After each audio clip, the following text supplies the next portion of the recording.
Sa pagbibigay, kung gusto mo ng increase, kailangan matuto kang mag-release. Amen. Alam nyo, pagka tinanong mga tao, gusto mong magkaroon, itago mo. Sarilinin mo. Kaya maraming mga tao ngayon, nagtatabi, nagtatago. Pero sa kingdom of God, the principle of God is when you give generosity, it is a key in releasing increase in life. Ano bang ibig sabihin ng increase?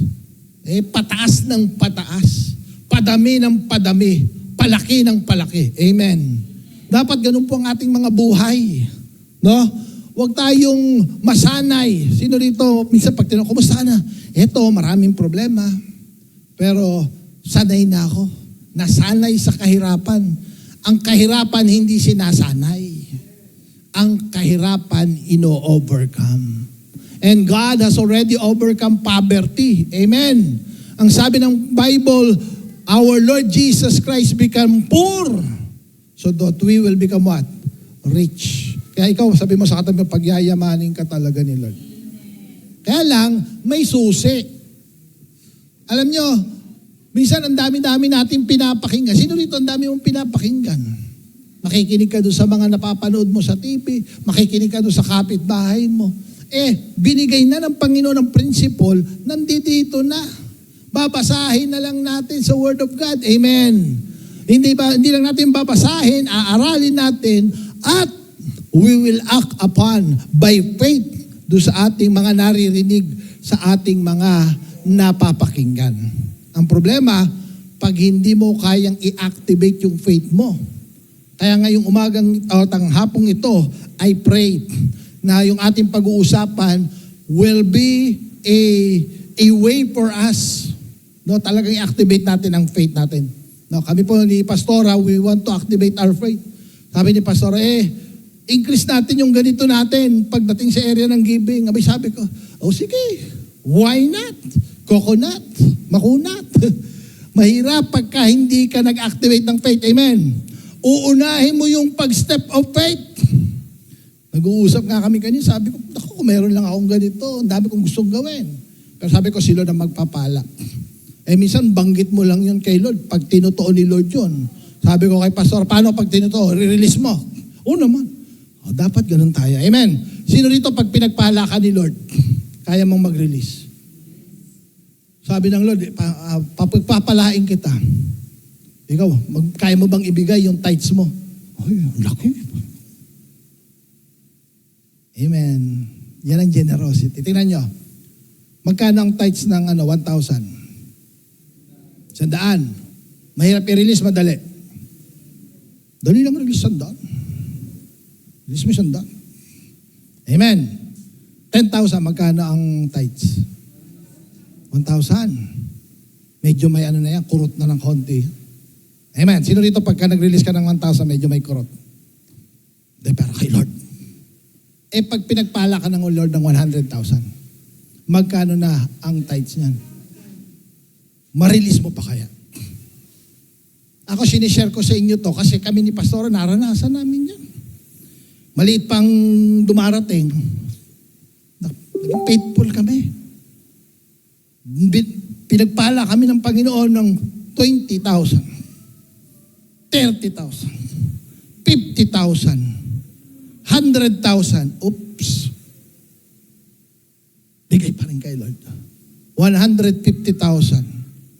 Sabi ko kay Pastor, paano kung pagpalain ka ng Panginoon, 1 million a month? Magkano ang tithes ng 1 million a month? Ma-release mo pa kaya? Reality yan. Isipin mo, anong mabibili mo sa 100,000? Amen. Kaya lang, pag wala kang heart of generosity, hindi mo alam ang give principle, hindi mo marirelease. Kaya maraming mga sabi nila, hindi naman totoo yung magdadahilan ka na lang. Sabi ng Lord, ibalik na lang sa 10,000, ng 10,000 faithful. Amen.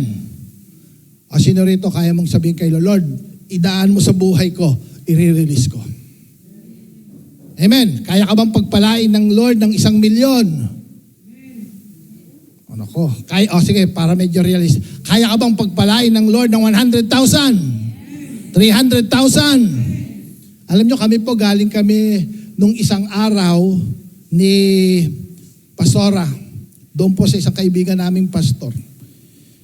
Abay, pinaharap niya yung mga leaders niya.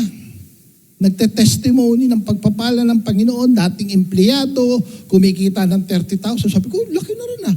Pag ikaw empleyado ka, kumikita ka ng 30,000. Kahit pa paano, laban-laban na yan, ha? So sabi niya, nung binigyan sila ng vision ng Lord, sabi niya, hindi, give up yung work. At pinagpala ng Panginoon. Alam niyo magkano na kinikita?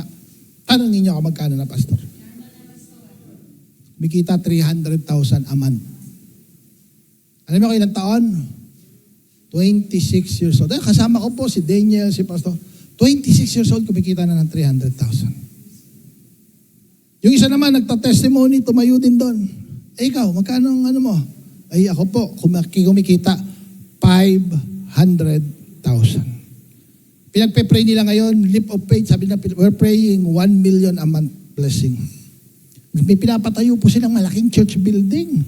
Sabi ko doon sa kaibigan namin, Pastor, magkano na nagagastos mo rito sa church building? Nasa 12 million na yan. Sabi ko, mahal pala magpatayo ng building, 12 million. Pero dire-diretso lang pagpapagawa namin. Bakit? Pinagpala na yung mga leaders ko. Why? Yung mga leaders ko, hindi na ganon. Kaya na nilang mag-release. Sabi ng mga leaders, kami po, meron po kaming commitment sa aming church project. Aside pa po doon sa mga tithes and offering namin. At aside pa po doon sa pag-honor namin kay Pastor. Grabe. Bakit? Kayang i-release. Kaya mga kapatid, tayo, we need to understand the principle behind. No? Para po itong ating team ngayong year na ito, unstoppable riches and honor mangyari. Okay? So basahin natin itong verse sa 2 Corinthians chapter 8, verse 6 to 7.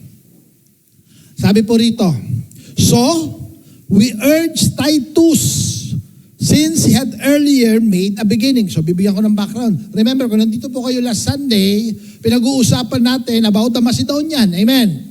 During that time, ang Macedonian churches ay nakakaranas ng severe trials and extreme poverty.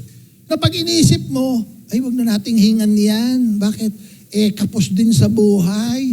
Nag-i-struggle din. Pero ibang attitude ng mga Macedonian. Anong attitude ng mga Macedonian? Sabi ng mga Macedonian, you pleaded with us, sabi ni Paul. Nagmakaawa pa yung mga Macedonian na wag silang i-deprive ng opportunity na magbigay. Baka iba to. Sino rito pagka ikaw may problema ka pinasis na sa isip mo, hindi na ako magbibigay, naintindihan na ni Lord. Exempted na ako dyan. No? Pero marirealize natin, walang exemption kung gusto mong dumaloy sa iyong blessing ni Lord. Amen. At ito nga, sabi ni Paul, ito na yung kasunod nito, pinag-uusapan natin, nagbigay na yung mga Macedonian. Ang sabi ni Paul, okay, kinausap na namin si Titus para yung ginather nyo na gusto nyong ibigay, madala na. To bring also to completion this act of grace on your part. Bakit tinawag ni Paul na act of grace yung pagbibigay ng Macedonian? Kasi hindi normal. Amen. Ang isang may pangangailangan na magbigay, hindi normal. Ang normal na isipin ng tao, pag may pangangailangan, sarili lang. Kaya nga ang tao, pagka may problema sa pera, mainit ang ulo. Sino mainit ang ulo pagka may problema ka sa pera? Sino yung mga mag-asawa, nag-aaway kasi may problema sa pera? Oh, yan. Kaya sabihin mo sa katabi mo, kailangan mo ng grace. Amen. Kailangan mo ng grace ni Lord. Na ang pera, hindi dapat pinag-aawayan yan. Amen. I-release mo kasi. Ayaw mo kasing i-release. Hindi mo tuloy maranasan ang pagpapala na rumaragasa. Now, pagdating po ng verse 7, but just as you excel in everything, in faith, in speech, in knowledge, in complete earnestness, and in your love for us, see that you also excel in the grace of giving. Grace, number 1 po, yan po yung unang point natin. Grace in giving. Anong ibig sabihin ng grace in giving? Grace is a gift. Kaya nga yung dyan sa picture, regalo ang nakikita ninyo. Amen. Lalabas yan. Huwag kayong mag-alala. Bibila akong 3. Lalabas yung point natin yan. 1, 2, 3. Labas! Yon.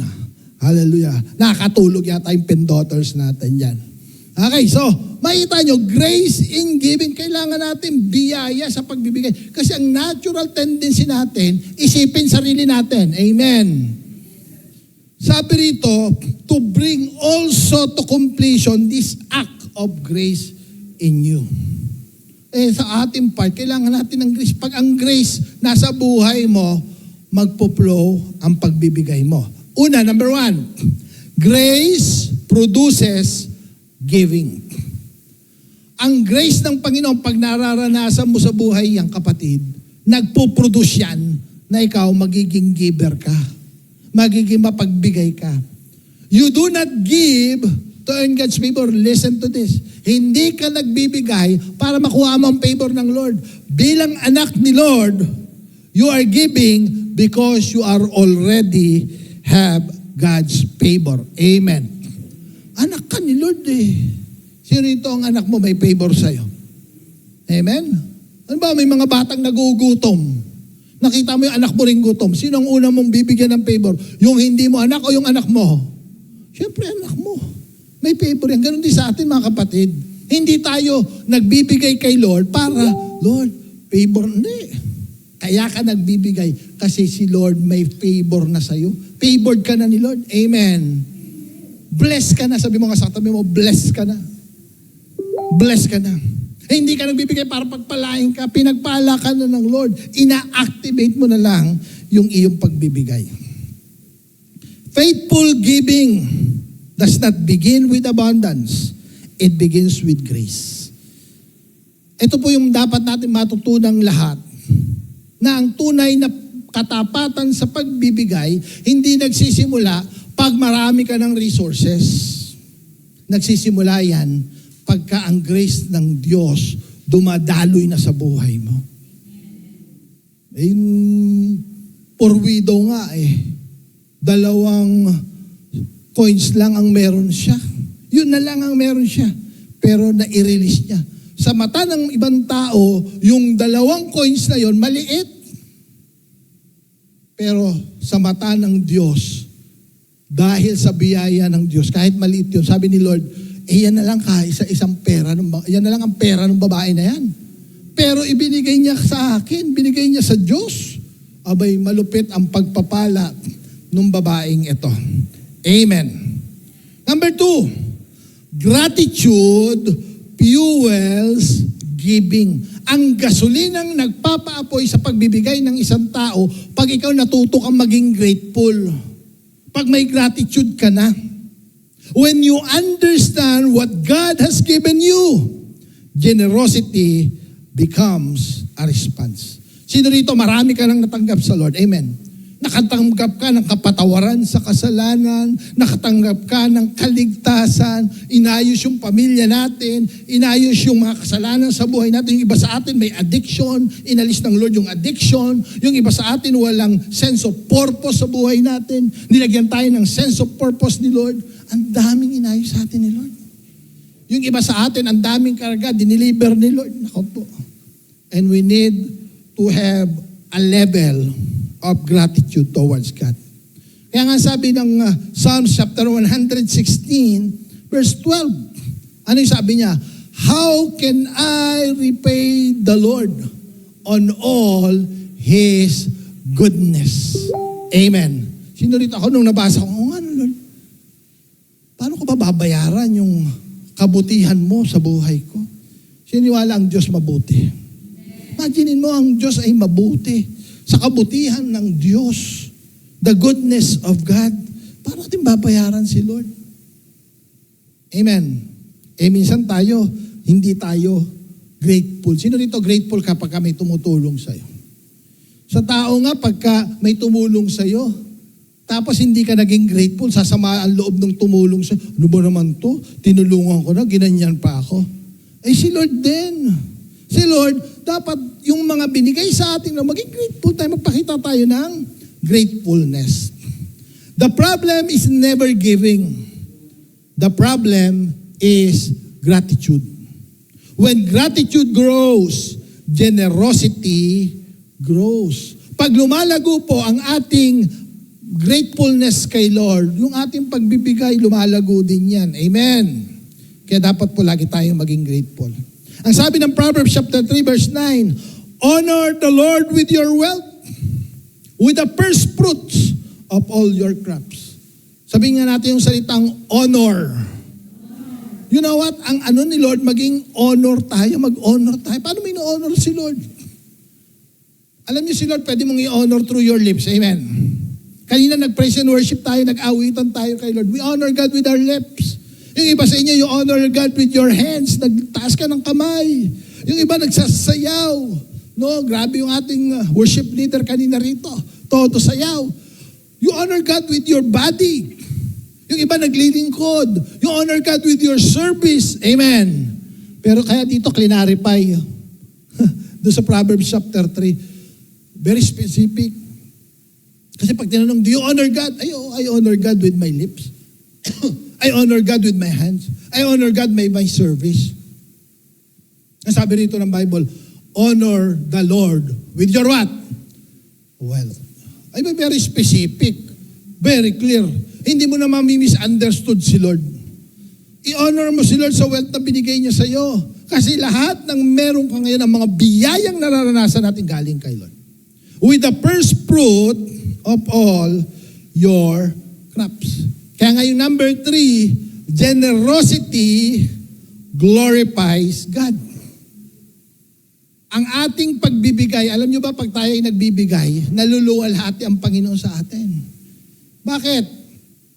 Eh kasi nakikita yung glory ng Lord nagre-reflect. You will become the reflection of your Father. Nakita na ba kayo ng magulang na kamukhang-kamukha yung anak? Di ba? Pag nakita ka ng nanay, nakita mo yung, anak mo ito, no? Oo, ba? Kamukhang-kamukha mo, pare-pareho kayo ng panga. Parehong-pareho kayo ng ilong. Parehong-pareho kayo ng mata. Kahawig na kahawig eh. Alam niyo tayo, ang reflection natin, of course, God is an invisible God. Amen. And the way we reflect who God is by the character of God. And the character of God, God is a generous God. Amen. That's why tayo, pag generous tayo, nagre-reflect yun. Yung makita, alam mo, parang nakikita ko si Lord sa buhay mo. Praise the Lord, no? Bakit? Kasi the way you help, the way you become generous to people, dapat po ganun tayo. No? People, sabi nito, generosity create spiritual resemblance. People should look at our lives and say, I see the Father in you. Wow! Di ba pagka yung mga tao, woo! Bakit? Nag-glorify si Lord sa buhay natin. Second point po natin, letter G tayo, grace in giving. Number 2, increase through generosity. In verse 7, sabi nito, but just as you excel in everything. Ang gusto ng Panginoon tayo ay nag-e-excel. The word excel